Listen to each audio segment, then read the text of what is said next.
The amazing thing to me, though, as I reflect on this and as I reflect on the Christmas story, is that the message of Jesus did not stay in Bethlehem. The message of Jesus did not stay in the region of Palestine. I mean, after the earthly life of Jesus, his message of new life and how to live differently through the kingdom of God and the power of God's Spirit would spread throughout the whole world. But even before this was to happen, even at the birth of Jesus, we see that God was not just in Bethlehem. God was not just in one place, even at the very beginning. And so, of course, at the end, we know that if you know the story, you perhaps know that faith extended beyond in so many different ways. But this extension of faith began not at the end of Jesus' life, but it began at the very beginning. Because God wasn't just in Bethlehem. God was not just with people who worship God. God was in other places as well.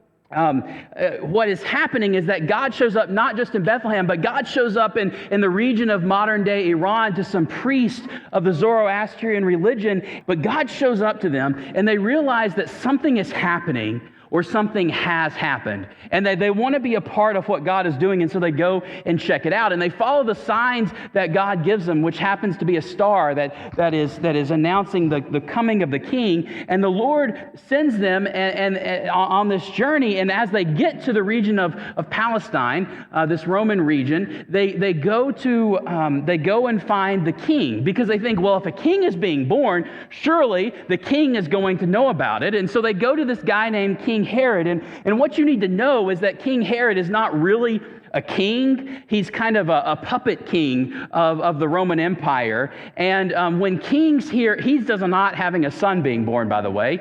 And when kings hear about a new king being born, they get a little bit nervous because they realize that their rule and their reign could be under threat. And so when these wise men, when these magi come to Herod to ask him about what's going on, Herod is concerned about the news that this newborn king has been born. They learn from Herod, and they learn from those that are kind of know about the Hebrew Scriptures where they need to go to see this king being born. And Herod, the puppet king, pretends that he wants to go with them. So he says, why don't you report back to me, and then I'll go and honor him. But if you keep reading, you learn that the only reason that Herod wanted to do this was so he could get rid of any threats to his throne, so he could perhaps kill the child that they were speaking of. And so Herod realizes that this child could be a threat to him. So the Magi, sent by God, go to Bethlehem and find the place where Jesus is staying. And when they find the place where Jesus is staying,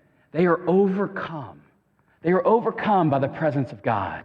They are overcome by the presence of God. They fall to their knees. They honor Jesus. They worship Jesus. And then they present the gifts that they brought to him, and they are beginning to worship and to experience this joy that God has told them about. And then they realize it's time for them to come home. And so they start planning their return trip. Perhaps they're looking at their maps of how they can get back and tell Herod. But remember, these are people who have listened to God even though they don't really know God. And God tells them in a dream not to go back to Herod.